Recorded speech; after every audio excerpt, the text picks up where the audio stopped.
Evolutionary Hardcore episode 205 is coming your way. Who we think finished top three at Mr. Olympia 2025 by Euro Pharma. So this is going to be a preview of the Mr. Olympia that's coming up. We're going to talk about who we think is going to finish top three at Mr. Olympia. We're going to tell you everything you need to know about them. We're going to talk about the steroids they are likely using. And we're going to talk about why Euro Pharma is a trusted brand. So let's get right to it because we got a lot to talk about on this podcast. So Mobster and I, we kind of put together our opinions of who's going to finish top six. Last episode, we talked about sixth place, fifth place, fourth place. So if you haven't got a chance to listen to episode 204, go ahead and go back and listen to it. We would love for you to do that. And on this one, we're going to talk about who we think is going to be top three. So the third place, let's start with him, is going to be Derek Lunsford, according to our predictions. And go ahead and give us your predictions as well when you do this. I just want to remind everyone as well that we are on Apple, we are on Spotify, and you guys can go check us out on there. And go ahead and give us likes, give us comments, and give us some subscriptions so the algorithms can start picking up the podcast. So look, Derek Lunsford, he was born in Southwest Indiana in a small town called Petersburg in 1993. He loved sports growing up. His favorite was wrestling, where he excelled thanks to his short, stocky stature. Huge advantage in wrestling. When he got into college, he started to get more interested in taking bodybuilding seriously. He started working with personal trainer James Brown. At the NPC Indianapolis Championships, he won the men's open welterweight division in 2015, representing his state of Indiana. He also won the next two NPC Junior Nationals and also got his pro card at the NPC USA Championships, which made him officially a professional. His first show that was pro went well, and he won the 2017 IFBB Tampa Pro in the 212 division. That earned him the right to compete at Mr. Olympia. In that contest, he got fifth place. He was also very successful in the 212 division and won the 212 Mr. Olympia in 2021. He started working with Haney Rombod as coach, and this helped him improve more. He got a special invite to compete at the 2022 Mr. Olympia. He came in a solid second place to Hadi Choopan. He finished 4 points off of him and 15 points ahead of third place Nick Walker, who we talked about on the last podcast. Next year, he got first place at the 2023 Mr. Olympia. Then he got a solid third place at the 2024 Mr. Olympia. Recently, he won the Arnold Classic 2025, edging out both Samson Douda and Andrew Jack. His stats are 5'6" and between 225 and 240 pounds. Mobster? Where do we start with Derek? Okay, so the first thing I would say is, like Hadi, he's come from the 212 division as a short bodybuilder. And like several 212 athletes that have progressed into the open class, he was getting up to the limit and struggling because he was just 20 or 30 pounds bigger than that in the off season. This was very easy. He was dieting down to the 212. And like Flex Lewis, when he was kicking ass in the 212, it was getting increasingly difficult. It was almost as though his body said, I don't want to be 212. I've grown to the 212 and now I want to be 230, 240 pounds, which is kind of where he's at. I believe 235 off the top of my head. And the transformation, when we saw that, like we've seen a few off-season pictures of Flex Lewis looking absolutely crazy, you go, it was become a limiting factor. Now, that's a struggle for some people to get their heads around because, the great and vast majority of us, with or without PD use, it's very, very difficult to gain year on year and put weight on and have great muscle, etc., etc. But this is the reality. There are some bodybuilders who grow and their limit is the 212 class. Our former IFBB pro never competed at 212 pounds. I think the best stage weight was 167, 168, around a 5.5 foot tall. Amazing at that level. But with these guys, their genetics has allowed them, and especially in the case of Hadi and Derek, to max out and then carry on, put on weight, etc. So he's then stepped up to, and the special invitation, there's good indication here where they got it right, Steve. You don't go 212 limit, 212 limit, 212 limit, step up with a special invitation, and then place way down the field. Placing second to that year's winner is a good indication that they absolutely got it right here, and it was the thing that they needed to do. The obvious thing is, of course, that the following year he fucking won, and so here's the thing, and I've said this on other shows when we've been talking about our selection for the top six before we did these as of today in detail. Look at their physiques. Okay, so last year, especially Steve, I saw some of Derek's videos, and from the previous years, he got stronger. From the previous years, he'd added muscle. I saw a video that he did, which I believe was between the pre-judging and the evening show, and he was all emotional and upset because certain things hadn't quite gone his way. So in the training video, Steve, which was I think they even had a power cut, and they were having to use like street lights and torches and shit, the power cut out during a workout, and they just carried on with the light of the camera. His physique was there. His physique looked like a winner's physique. But for whatever reason, and again, there's a lot of bodybuilders that look great on their own in Instagram, great in videos, great in training. It just wasn't there, or wasn't what was needed to push Samson and whoever else on the 2024 competition. It was one of those things where it was a 1 or 2% difference. Looking great in the gym is lovely for us when we train, Steve, but you're a competitive bodybuilder whose literal career is being a professional bodybuilder on fucking stage. You can look like crap in the morning. You can look like the best thing ever 2 weeks out. No one gives a fuck. It's great for video. It's great for social media. It's great for pictures for the family album. But what you need to do is be as good as you possibly can be on the actual day, and especially in those hours, probably about 12 to 15 hours as it was last year, because it was a long day. They had a pre-judging, I believe, I'm going to say Saturday, and then the evening show for the open class ended up last year being on, I think, 11:30 at night, which is unusual in and of itself. And it's crazy to think that a person's condition can change that much at that level. And even the difference between having an afternoon show and an evening show can stress you the fuck out.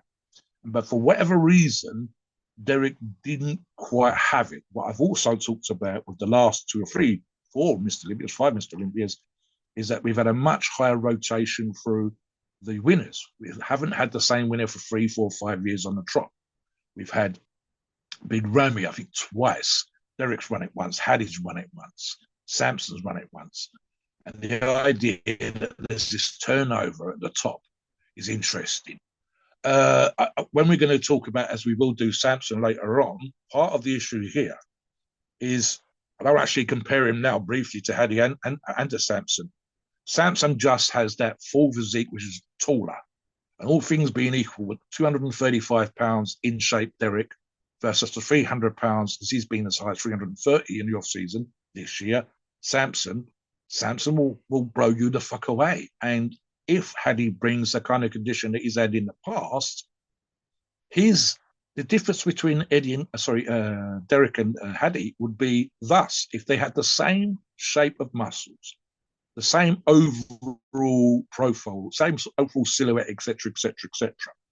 Hadi has certain details on his physique that Derek showed in the gym but didn't show on the stage. But what do I mean?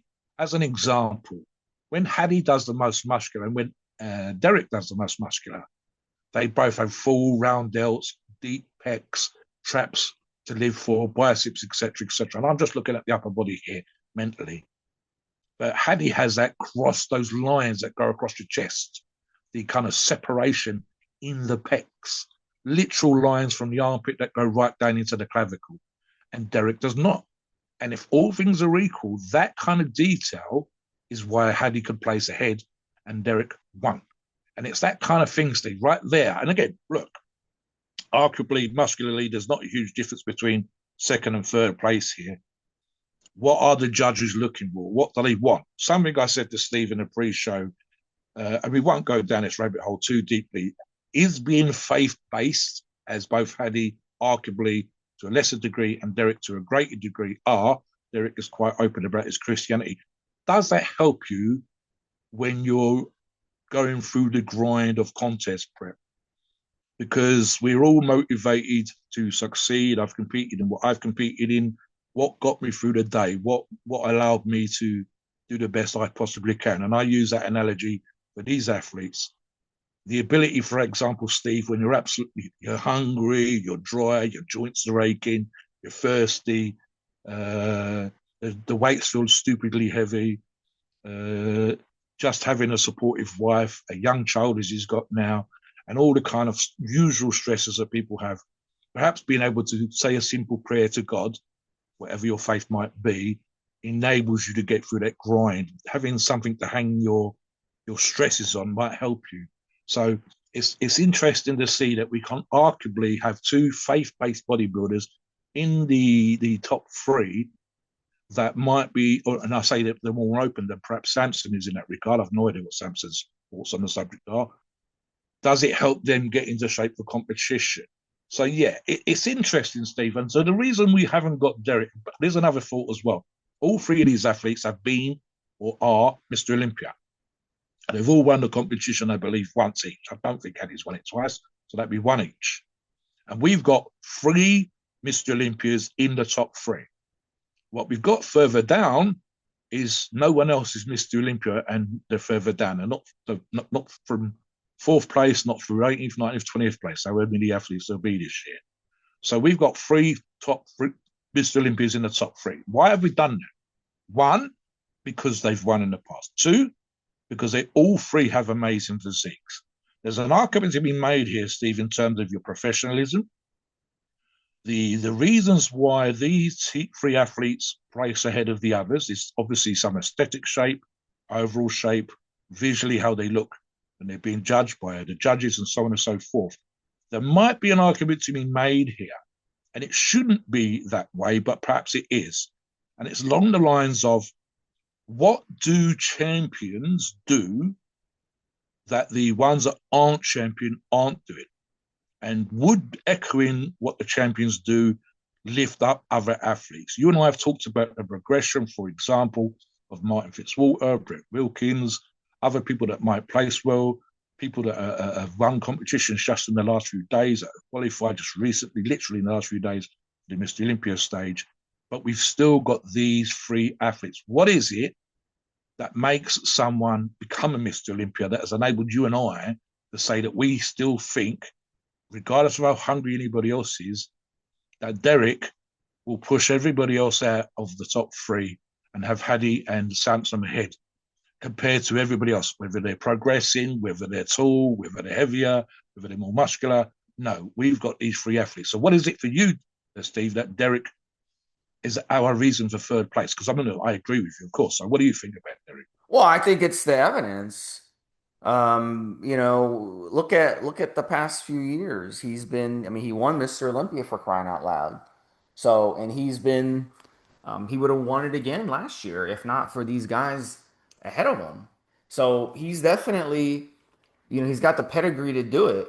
And one of the things that we know about him as well as his coach, Haney Rambaud, is also a winner. So Yeah. when you surround yourself with winners and you got a coach that's a winner, it's going to give you a good chance to do it. He also won the Arnold Classic. He beat Samson. He beat Andrew Yes, Jack. yes. So, and that itself would tell me that there's a good chance that he has a chance to I know, definitely finish Steve. top two, top three. I know, perhaps to correct you, and I'm not entirely sure exactly what the people's role here.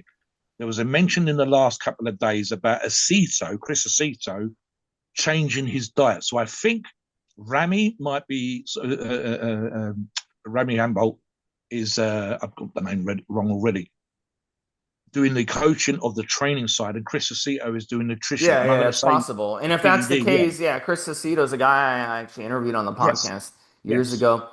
He's one of the brightest minds entirely, not yes. just in bodybuilding, but he's one of the brightest minds that you'll see out there in among bodybuilders. He's one of the few guys I tell you actually. what, Hanny and Chris will both bring to the table, whether they're both involved or whatever else. one of the things is they are brutally honest. If you don't look good, they will say, listen, you'll get some coaches that will talk about, I'll get you to the Mr. Olympia, son. You give me 10% of your earnings, blah, blah, blah, blah. Just follow this fucking program. It's going to be amazing. You can ring me at 3 o'clock in the morning. You'll see Chris having people in their room 1 or 2 days before the competition, and he'll be like, no, squeeze hard, no, this angle. And there's a sort of Yeah. do these things and you will absolutely fucking win. There's no ass kissing, there's no overly positive comments, etc., etc. And also very, very good at manipulating those small variables again post the competition. The thing that both him and Hani also bring is they will quite often be working with several athletes, which Yeah. really means you're running So around ragged, etc. So I just want to do a fact check. He actually was working with Hanny up until late last year. Then he switched Yeah, to Chris Aceto. So just want to do there a you go. fact check on that. So Chris Aceto has been helping him.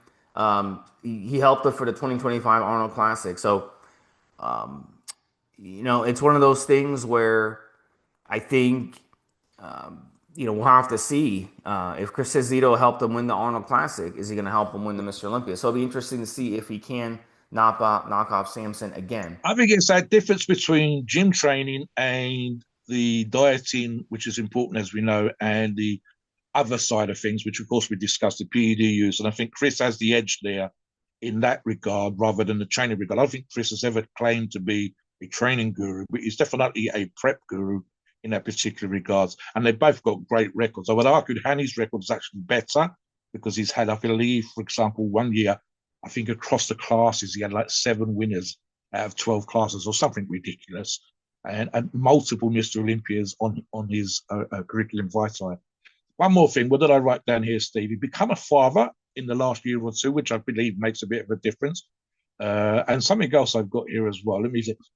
This is from 2 or 3 days ago. He was doing a training video 2 or 3 days ago. It went on for a bit, so I didn't bother watching it all. There's only so much training stuff I can watch. But I did make 2 notes. One, which was applicable to all of the videos. Every single athlete that we've chosen for the top 6, including his top 3, are doing slow repetitions, full stretch and extension with a hard squeeze / contraction at the top. Every single one. There was no difference to the tempo right across the board. And I found that interesting because it's very much a dieting down, don't lift too heavy, don't do anything too crazy, but really get the most out of your training possible. So that was similar right across the board. And the other one was, and he was getting his blood work done. And this video would have been about 4 or 5 days old. So only a couple of weeks now, I believe, as we do this show, 2 weeks and change, I think, to the Mr. Olympia actual competition.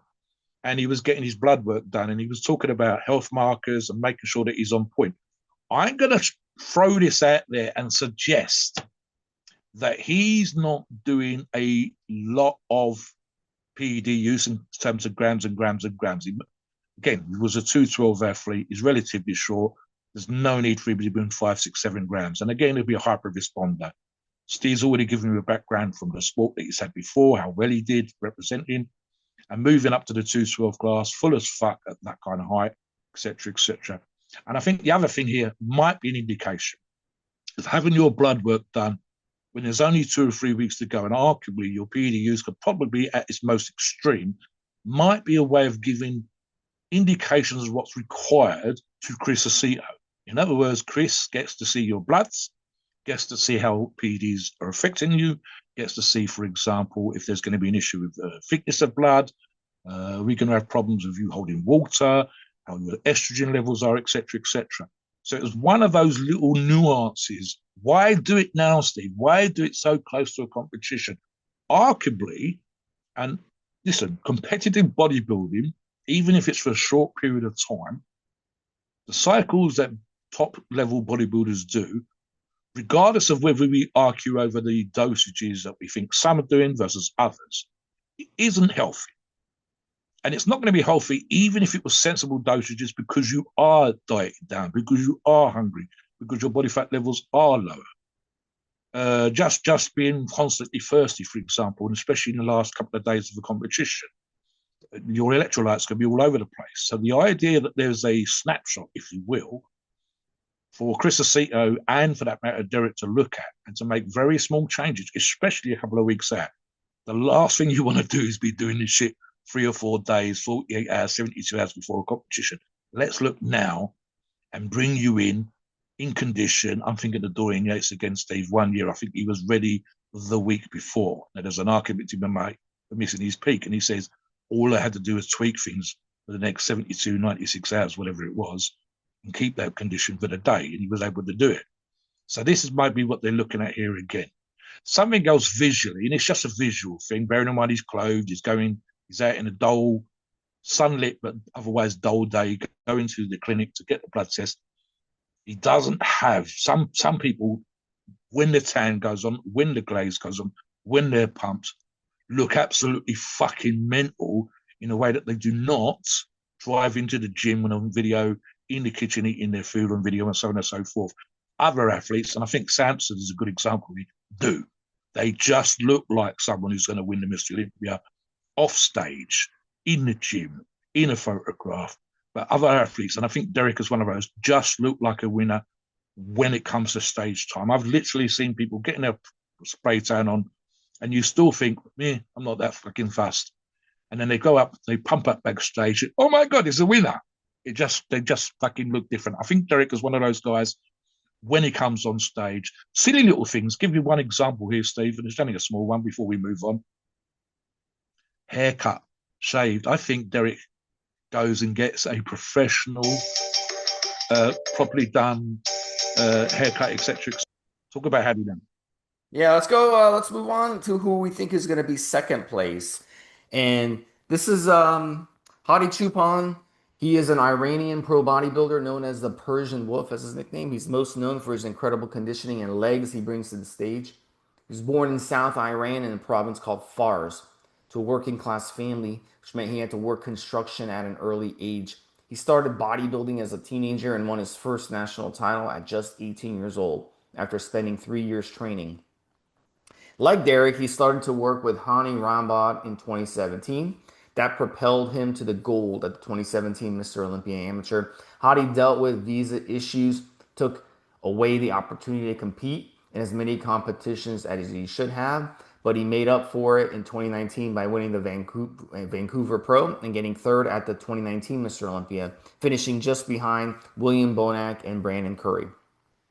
In 2020, he finished in fourth, and in 2021, he finished in third. The next year in 2022, he won Mr. Olympia by edging Derek Lunsford by 4 points, as we talked about earlier when we were talking about Derek. The next year, he fell short by 5 points, finishing second place to Derek.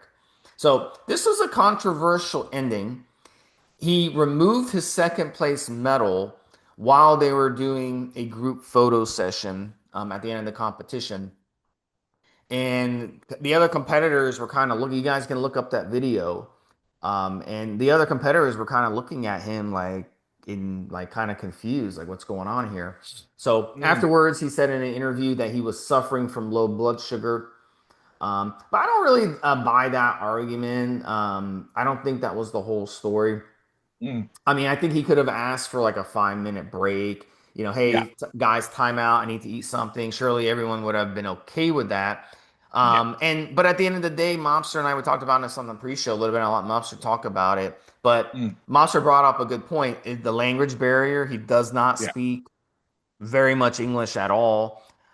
So he wouldn't be able to communicate to the cameraman. He wouldn't be able to communicate to the other competitors to say, hey guys, time out. Can we take a 5 or 10 minute break? I need a bathroom break. I need to go grab, some candy, whatever, get my blood sugar. So, and then also he's partially deaf as well. So does he have the social understanding in that situation to tell the others? Or is it one of those situations where you're living in your own world and you're not even aware that you're doing something? So let me talk a little bit about sportsmanship, and I'll let you chime in this, Monster. Yeah. Plus, I mean, I did say to you, Steve, listen, he's won competitions. He should have enough stage experience, arguably, to know exactly what happens at the end of the competition. Equally, I think I've seen stuff where he's done speeches on stage and he's had an interpreter. Was there an interpreter on stage with him that time? No. Could it have been handled better? Yes. I said to Steve in the pre-show, I recall some years ago where everybody and their dog, including probably me and Steve at the time, had we done a show at the time, had Flex Wheeler winning that year's Mr Olympia, and when it came to it, Ronnie Coleman won. Ronnie Coleman collapses on stage, and you remember this, Steve. Flex leans over, taps him on the shoulder. I think he actually leaned down low enough to whisper, "Well done," but he also said, "I won't be coming to the after show party." He also took off his medal, and he also walked off stage, shaking his head, etc. And Flex has been very open. It was no thing in terms of an insult to Ronnie Coleman, but he said, "I'd done absolutely everything I think I could have done to win that year's Mr. Olympia. Right up until that particular moment, everybody, myself included, even Ronnie, had me winning. I think Ronnie said to him, 'You've got this, bro.' And when it happened, I just lost the plot. I just couldn't get my head around it. There's an argument as in terms of sportsmanship I think Steve's going to make. And, look, I've been in competitions. I used this analogy the other day, Steve. It's an example. I said about me losing a British Championships one year by just under 3 points. And I was pissed. I wasn't pissed at the athlete that beat me. I was pissed with myself. I was pissed about how close it was. And I went away and did my fucking best and came back the next year and won it by just under 21 points, beating the same athlete. And that, to me, was the victory that I needed. So it wasn't that I'd lost to a person. That person's perfectly nice. It was the fact that I'd lost and it was so goddamn close. When you've put everything there is into doing what you're supposed to be doing, there's an argument to be made for how you're supposed to be. You're smiling and happy, congratulations, come over, brother, blah, blah, blah. But how many times, I believe, that you know more about this than I do, Steve, in his historic history of American sports and specifically pro-American football. And it's almost become a joke when it comes to this kind of stuff, and especially with armchair athletes, not the actual athletes themselves. First is winning, everything else is losing. And the idea that you're supposed to be nice and nice kissing, well done, bro, and all that kind of stuff.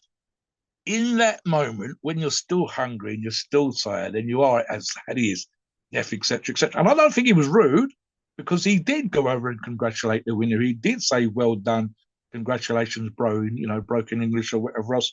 And then he didn't look angry. He didn't kick his shit off. I said, "Steve, we've actually seen, you and I certainly have, videos of Asian, specifically, I believe, Indian bodybuilders who are not happy. One was given some box with supplements in and just kicked it off into the audience. Another one's thrown. I think they were pushing the judges around. Another one was just a recent one where he looks at the audience and he says, he's kind of got this whole, "What do you think?" vibe, and he starts flexing and the audience is going crazy in the background, but he didn't win. And the idea that you're supposed to be nicey, etc., etc., all the time, I don't know. Again, hungry, tired, emotional is an example again. Top professional bodybuilders. I, It's almost been a joke, Steve, about how bodybuilding at the level that we're talking about is still arguably a beauty pageant. And we're quite okay with young ladies dolled up to the nines, winning the Miss Universe and being all, "Oh, I can't believe it. Oh, everybody else is so great. I'm so thankful for being chosen," and all teary-eyed as the crown's put on the head and the sash put across their shoulder and the trophy's put in the hand. And we've seen bodybuilders get emotional because you are hungry, because you're tired, because all your joints ache and your feet you've got no padding and you just can't wait to go and have a fucking pizza. But obviously, this moment you've won. And they get emotional. So if you get emotional for winning, why can't you be emotional for second place? So what do you think about the sportsmanship thing? yeah, in the NFL, I tried to look. I looked into this. When has a head coach, at the end of the game? So in the NFL, at the end of the game, the cameras always go to both the head coaches, and they usually will walk fast or run to the middle of the field before the field, gets too packed with people, and they'll shake hands, they'll say a few words to each other, sometimes they'll give each other a hug, and then they'll go off the field. And then the same thing with the players. The quarterbacks will usually, meet somewhere on the field, shake hands. And this is a tradition that goes back to high school football. After the game, everybody walks on the field and they shake hands, they say what's up. I can remember in high school playing football, and I'd walk out to the field, and I say hi to some of the kids that I remember from middle school or even elementary school that I knew years ago, and I was like, "Hey man, how you been? What's up, buddy?" But you shake hands. That's it. And look, at the end of the day, like, who gives a shit about winning or losing? Like, at the end of the day, we're all gonna die one day. So it's just like, is it that big a deal to like have sportsmanship? And in hockey, they're fighting, they're elbowing each other, they're slamming each other into the glass. And then at the end of a playoff series, it's tradition. They line up and they shake hands.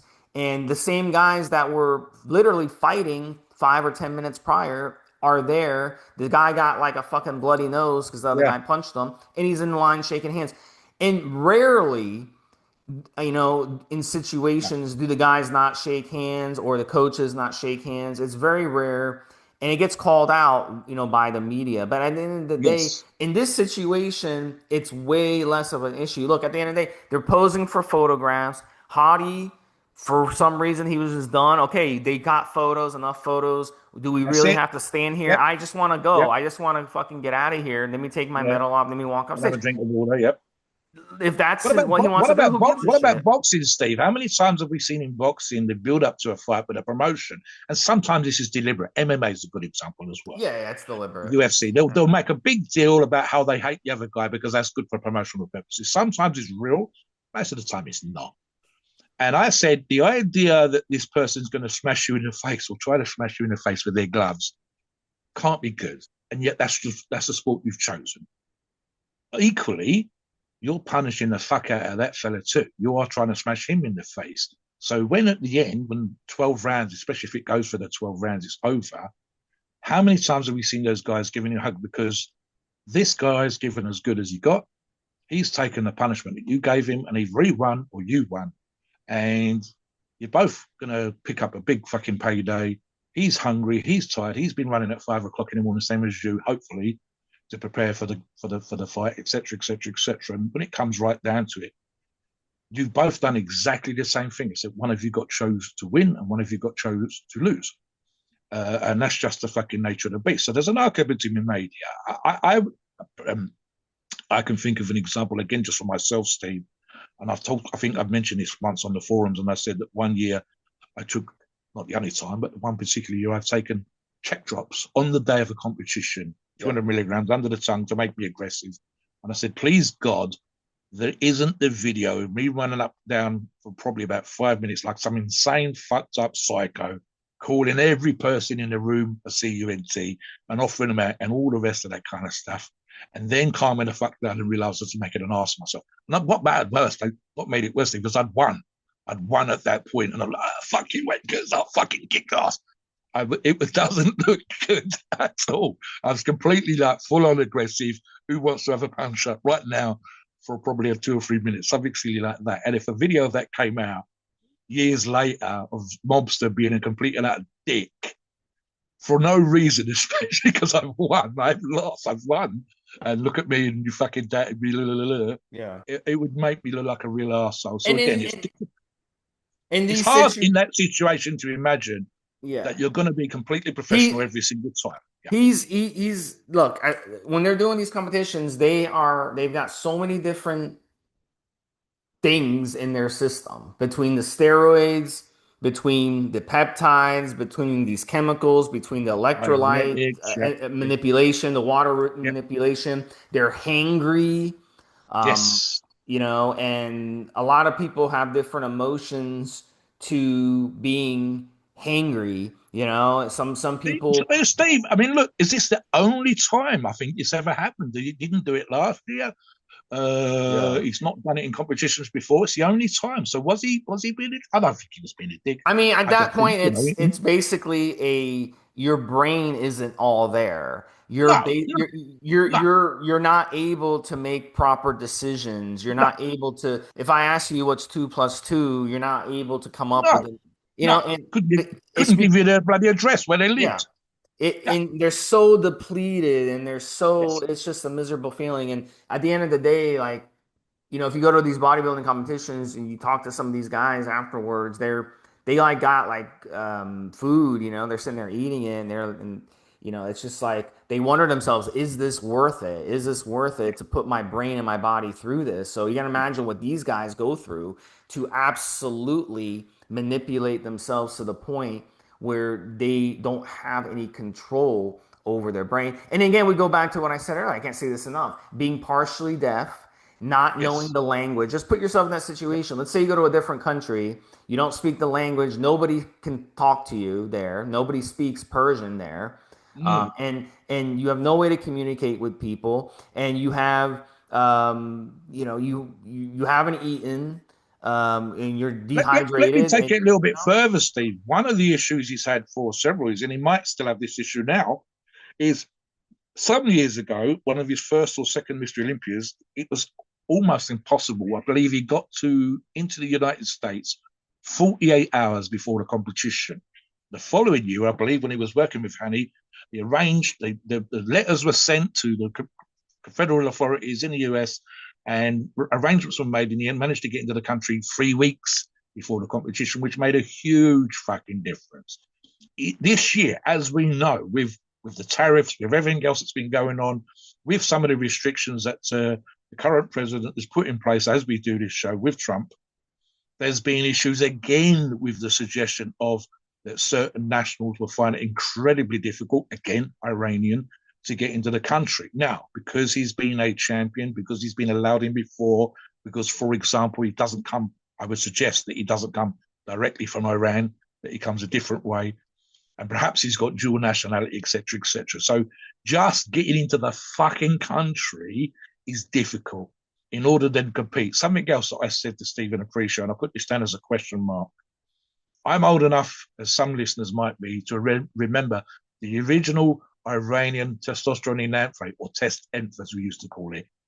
And I suggested here, for example, especially as a hero in his own country, like Rami, when Rami went back to Egypt, there were hundreds of people waiting for Hadi when he arrived at the airport. He's done interviews on Iranian television talking about winning the Mr. Olympia when he won it. So I wrote down a couple of points here. I says, one, he's a father, much like Derek. Two, does he get access to legitimate prescription Iranian testing? And in fact, for example, is there possible government support in the way that certain governments have supported athletes at the Olympics? Not all governments do it directly, some of it's indirectly. Is there access as a Mr. Olympia to medical assistance and pharmaceutical products from actual pharmaceutical companies versus, for example, underground labs and so on, and even the sources that we would talk about on the shows, that as a Mr. Olympia, he might get directly or indirectly as a way of representing for Iran from the government. That would be an interesting look there. Something else, just to finish, is he is strong as fuck. Derek has got stronger in the last couple of years and has shown similar weights. There was a video that I saw just for this show's research last week where Hadi was, I think, 3 weeks from competition and doing 6 plates aside, which is 260 kilograms, 560, 570, 580 deadlifts. I know, sorry, it might be stiff leg deadlifts, 4 reps, 3 weeks before the competition. So he's surprisingly strong. I think big numbers on the Smith machine, squat, and other bits and pieces. Let's move on now. well, let's not wait. I got a couple more Go on, things. because I want to talk about Samson, but go on, yeah. Yeah. So last year, Hadi finished in second place by just 3 points to Samson, and his stats are 5'7" and 200, between 200 and 220 pounds. Now, another controversy happened when he lost to Derek, and this was being nasty toward Derek's family. His fans, Hadi's fans, took to social media and started threatening Derek's family and threatening Derek Yes, on social media. yes. So Hadi responded to his fans by stating, I want them to be calm and not mix competition with being brothers. We are all human and we are all brothers and equals. So if you want to touch on that really quick, and then we'll move on to Samson. Yeah, I mean, look, right. Me and you said in the previous show, the 4 through the 6 places, we said, look, people will dispute our suggestions. They'll say, you're talking out of your ass. Nick Walker's going to win. Nick's predicted. We think it's true. Nick's a mutant. That's the nature of the beast. And when it comes to a country, if I turn around as I've just done and you've just done, and we say we've got Hadi in second place, I guarantee you, if we put any Iranian fanboys listening to the show, then we might get death threats through. True, that would as well. So be it. So the reality of the situation is if you're look, just use soccer or American football again as an example, right? And especially a few years ago, it's not so bad now, but we have seen examples on social media where I believe there was a young black man sitting at a game in the States watching a pro American football game very calmly, and a middle-aged housefrau starts, and she's got the fan gear for the other team, and she's been incredibly abusive. You shouldn't be sitting there. You're an arsehole. You don't know what you're talking about. La, la, la, la. She's very passionate about her team, and he's just been chilled as fuck. Very nice. Calm down, young lady. La, la, la, la, la. And what happened was that the owner of the team got this young man, took him to one side afterwards, give him like a sort of prestige position, gave him free tickets, like, one of the posh, the boxes or whatever they could sit in, and said, you come to the game, you were great, you was nice, you were sociable, she lost her mind, etc., etc. Look, all sport, tennis, snooker, darts, chess. We've seen people kick off in chess matches, for fuck's sake. We think that that's the most chilled out, emotionless game that's possible. And I believe there's a chess champion video ship somewhere where the person that thinks they're going to win realizes with several moves to go that he doesn't, and he literally pushes all the pieces on the floor. Audience, oh my God. And that's chess, for fuck's sake. So it happens. Yeah, it just boggles the mind the way fans out there. You see this in football. Sometimes, yeah. The kicker will miss a kick and then they'll threaten him, and I'm sure it happens in rugby. But look, at Oh, the end of the day, please, mate. yeah, 5 minutes later, he does. He helps the same team score a touchdown, and yeah. he's the best team since last week. But 5 minutes Yeah. before, My they would have buried advice him in the is ground. my advice is look, if you're that emotionally immature, then don't even follow it.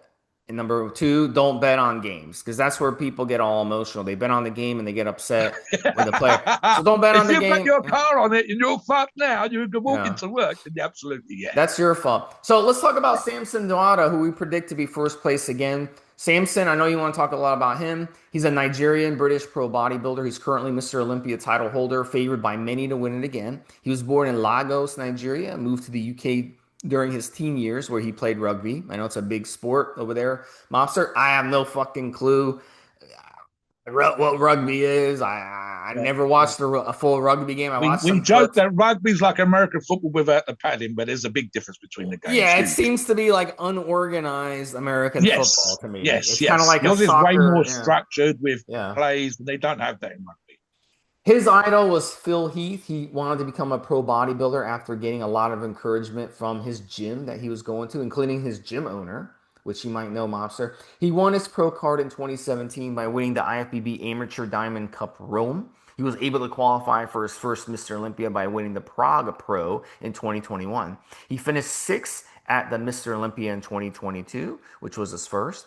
And then the next year, he won the Arnold Classic and finished third at the Mr. Olympia. Last year, he moved up again, taking first place in the Mr. Olympia, becoming the first Nigerian to win it. And what's cool about this, too, is his current coach is his wife, Yes. Marlena. Yeah. So that's really interesting. His stats are 5'11", 275 pounds, and he's 330 in the offseason. He's an absolute Yes. king. So talk about Yeah. Samson, Mobster. The floor is Right. yours. So there's a few things here. Something I discussed on the Mr. Olympia show when we were talking about the full lineup top six before we did the shows we're doing now was that there was an appearance he did about 2 months ago, I'm going to say about 8, 9, 10 weeks ago, where Derek Lunsford, someone else, and someone else was in this particular group shot. They'd gone to an event, some sort of seminar, a champion seminar, something like that. I'm going to say South America. I can't remember. Derek was the height and weight that Derek is, 9, 10, 12 weeks out from a competition, whatever time scale we're looking at here. And Samson was fucking huge. His arms looked like 24 inches. I believe they actually taped them at 23 and a half inches or something ridiculous. So genuinely taped. He just looked like another bodybuilder again. And here's the thing, right? So there's a few things here. This is the reason why we think he'll win. Number one, taller. All things being equal, and I've said this multiple times, a 275, I think it'd be more than that, Steve. I think it'd be close to 300 pounds on fucking stage.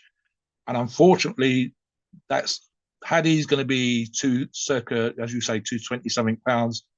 I think Derek could be around 235 pounds. They're both 212 athletes. They're both quote unquote short compared to the average man, but only a couple of inches. Samson's fucking going to be 295, 296.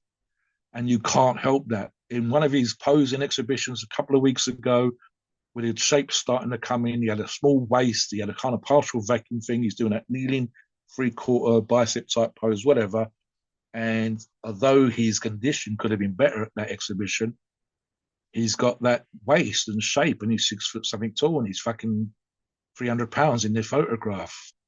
The fuck have you got this tiny waist with this kind of partial vacuum going on when you weigh nearly 300 pounds? So there's that. If he gets dry, if he gets vascular, and he's starting to get dry and he's starting to get vascular, in the most recent pictures I've seen, I thought his upper arms with veins on the triceps, veins on the biceps, his forearms looked a little bit too small for the thing he's doing. He's kind of leaning on a machine, and he's probably got his tricep pressed up against his lat, and he's relaxing between his set, and his upper arm, his shoulder just looks fucking unreal. Make his forearm look too small. So there's that kind of element. One of the things that he did, I believe, Steve, when he won the Mr Olympia, I think, was it placing second at the Arnold? And so he took, in total, with other bits and pieces, etc., just in prize money, about $1 million fucking dollars plus. If he'd have won both competitions, it'd have been 1.1, $1.2 million, 600,000 and 500. Yeah, $1.1 million. So he's done videos with him going to car showrooms. He did a racing thing at the weekend. He's put a video up about that. So one of the things that he invested his money in, he's got a fantastic house, which I think he did when he started to do well with a contract. He's with Hostile. And I believe that's big money there, especially when he won. So that helps as well. And he's invested in a big, what we would call an industrial unit, a warehouse of types, whatever you want to call it. And it's got a fully equipped, commercial grade, murals on the wall, mirrors on the walls, rubber flooring, everything that you'd expect a commercial gym to have. And it's just him and the occasional invited guest training there. Literally, it is not open to the public. He's paying his rent. He's got his lease. He's got his contract. I think they've got a very small, discreet sign outside. And then you have your wife. He meal preps at the weekend, 40, 50, 60 chicken breasts and steaks, etc., being prepped on a barbecue. They showed shopping trips and so on. So he doesn't live in a city anymore. The gym owner thing that you referred to earlier on, when he won the Mr Olympia, he was still training in a commercial gym. And he went to the gym owner, and the gym owner was crying. It was emotional. Getting him hugs, can't believe it, etc., etc. Brought the Mr Olympia trophy, and people coming over and taking photographs just to thank that gym and the gym owner for every single thing that they've done. But I suspect moving on from there to win the next Mr Olympia this year, the idea that you can train in a fully equipped gym that's pretty much specified, like Dorian Yates used to do, to exactly how you want that gym to be. I think it's a Brazilian or South American company that he got a lot of equipment from. The stacks are the weights that he wants. The handles are the handles that he wants. The seat arrangement is the way that he wants it to be. Then you've got arguably a incredibly good coach. When you look at her, she's, I think, South African, white South African. And you look at her now, she's kind of got a knowing, got her shit together kind of look, but she's not a 9 or a 10. And you go, how the fuck is it that this woman has helped an athlete become the Mr Olympia? And then you go back and look at when she was an athlete. She kicked fucking ass. And I would actually argue in this arrangement, she is more knowledgeable about contest prep and diet and training than he is. So the arrangement they have is perfect. You are literally with your coach, your prep coach, your diet coach, your training coach, 24/7. You live with her, you train with her, you eat with her, you inject with her, you do whatever. And the idea that she doesn't know her shit, when you actually look at her background, you look at what she looked like, she knows her shit. She knows to transform from what she looks like now to what she looked like in the past was huge. And then to be able to do that, and I think she's very much, when it comes to that, they could be a loving husband-wife relationship, but when it comes to the training shit, having someone on there who's going to be absolutely brutal. Samson, you're being fucking lazy. Eat your shit. Take your tablets. Get your shit done. I've made sure that you've got no reason not to be able to get to the gym. The car's fueled up. Let's fucking go. get it done. We've got a mortgage to pay. We got bills. We got this. We got that. We got investments for the future. Every single fucking day, having someone there in your corner, you're sleeping with, whatever, must be something that gives you an edge. Must be, because if we're talking about Hani and we're talking about Chris Aceto, she is arguably at that level, and she's only working with one fucking athlete. I would actually say that you don't get to see this, but I suspect that she sat down with Chris Aceto, with Hani Rambod, and done a group interview, a roundtable discussion. I bet you she knows her shit inside and out, probably better than most athletes. And the fact that you have this home gym, which is really a fully equipped commercial gym, a big fuck off 6-7 bedroom house with land, backs on the fields, the cars, the money, and a in your corner prep coach, diet coach, training coach has to be on top of everything else with the 330 pounds off season. He's not crazy strong. We're not seeing huge weights being moved, but everything that he does seems functional. I'm not inspired when I watch the training, but I have certainly an admiration of physique. And I can't remember the name of the athlete that he had there as a guest recently.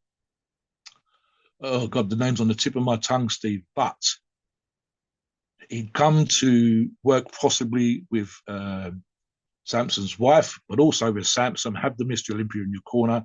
And the other athlete looked fucking amazing. The fact that he could train with the Mr Olympia in the Mr Olympia gym with your Mr Olympia training coach, wife, etc., in your corner was to me a big step in the right direction, and someone who perhaps we're going to talk about next year's Mr Olympia as an absolute given in the top 10, top 15 lineup. So these are the sort of things, and I touched upon this earlier on about the difference between the 4th downward versus the 3 upward.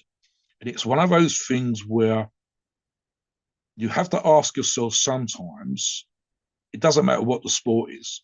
I don't care if your dad wants you to be the greatest soccer player since mankind fucking existed on this planet. I don't care if you're short, you're tall, you're fat, you're wide, you're thin, whatever else.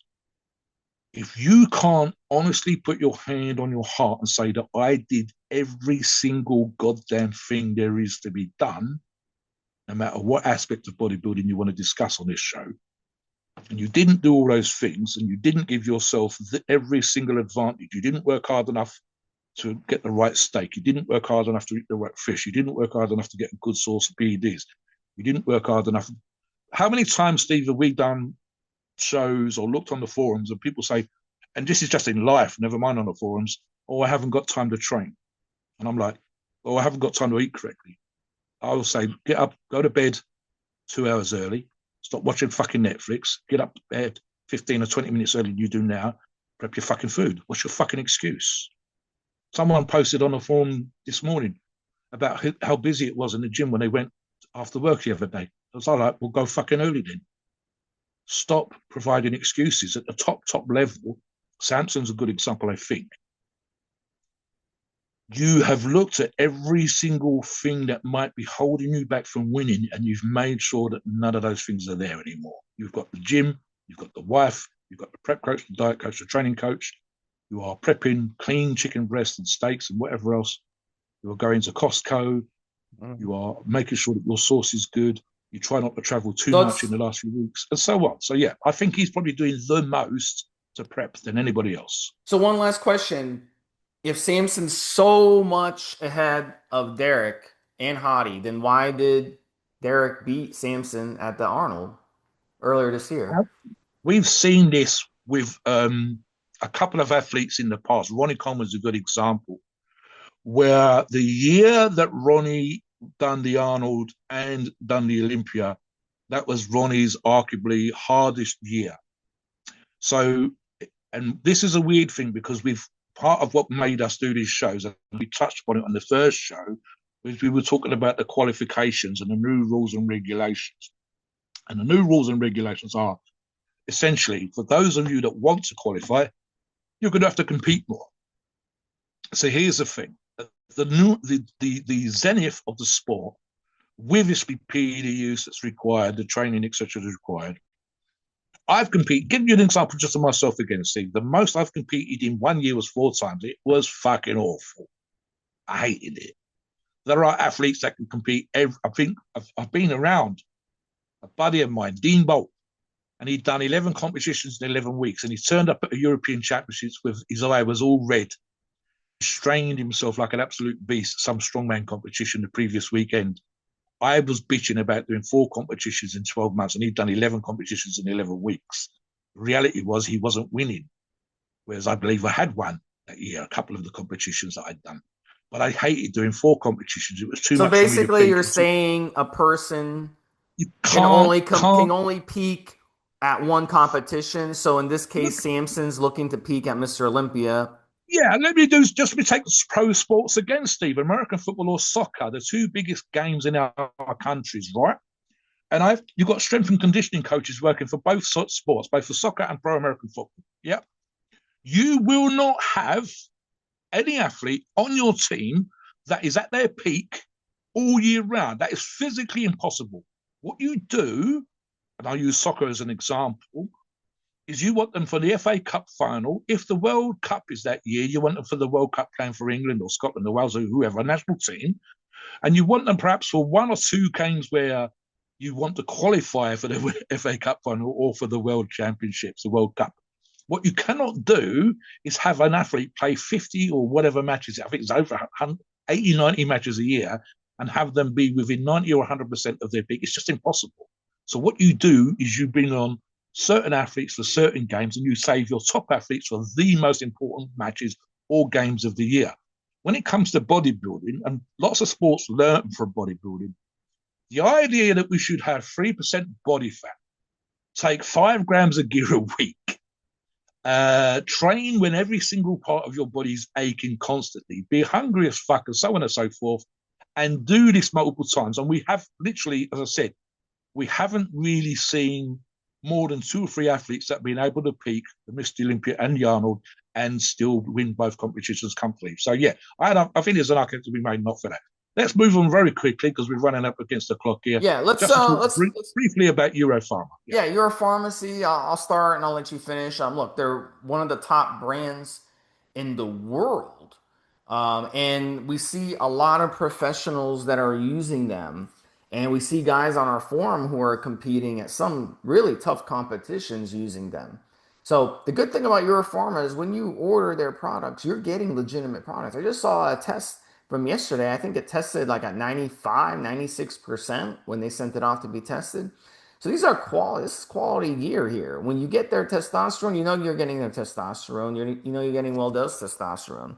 When you get their trend, you know you're getting well dosed trend. When you get their Primo or their Winstrol or their Masteron or whatever, you know you're getting legitimate Anavar. These are really hard to find steroids over the years. And there was a time where you couldn't even find legitimate Anavar. It was all fake. So it's nice that Euro Pharma provides that, and their prices are fantastic. There was a time where you used to have to spend 4 figures on a cycle when you're using not even a big cycle, just 4 figures. Now you can buy a whole cycle for less than it costs you for your car payment. So these are great things that Euro Pharma brings to the market, and they do it because it's pricing power. Just the same way as a retail store, they're able to keep Yeah. prices lower than a little mom and pop shop for that reason, and they're also able to provide you high quality, and that's where Euro Pharma really shines. So touch on Euro Pharma for a minute, Mobster. Just this morning, Steve, I think someone posted up on the forums that they'd had certain products tested. We talked about similar in the past, you and I. And I think they actually tested Primo, and I think it was Europharmacies.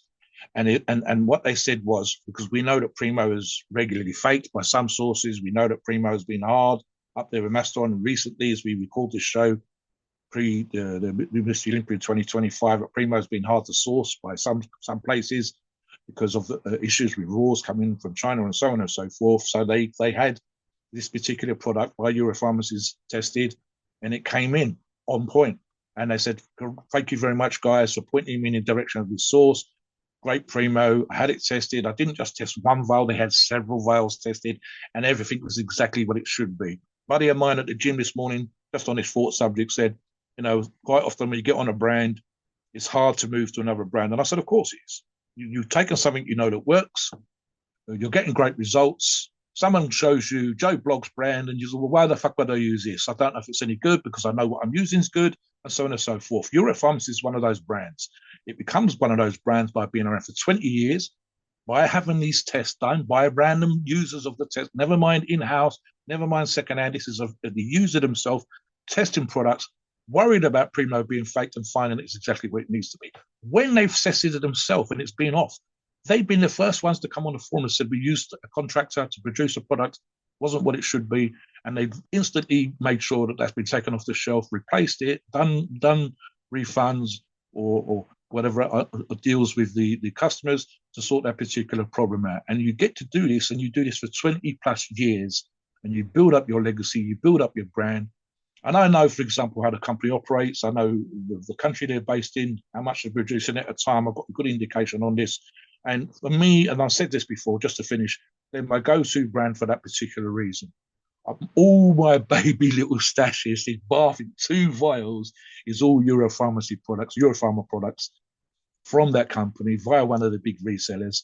And it's there for a reason. At some point, I'm sure in the future, I'm going to have to try a couple of other brands, but it's going to be a long day coming. I'm stocked up for years, man, so I'm good to go in that particular way. And for the longest time, that's going to be the case for me. So there you go. That's my recommendation. What do you think about the show today, guys? Are we talking out of our arse? Is there some Iranian fanboys out there going to go crazy and lose their minds? Fine, guys.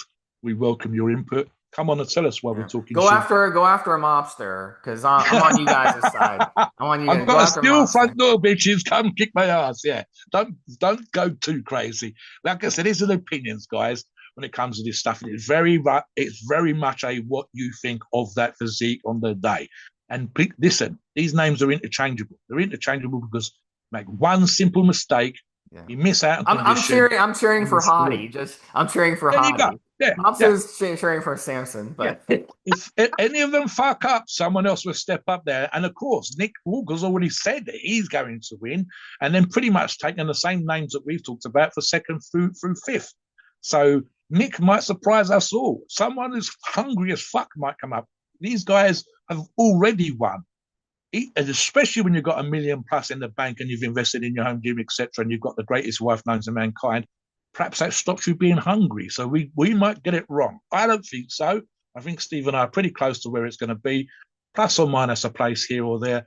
And again, who knows how these guys are going to look on the day. So let us know your thoughts on the subject, guys. Come onto the forum. Let us know the comments. Let us know what you think. And again, you might have some completely different for the top 6, for the top 3. So let us know. Please note, we are not doctors and the opinions are ours. It is our view based on our experience and views on the topic. Our podcasts are for informational purposes and entertainment only. The freedom of speech and the First Amendment applies.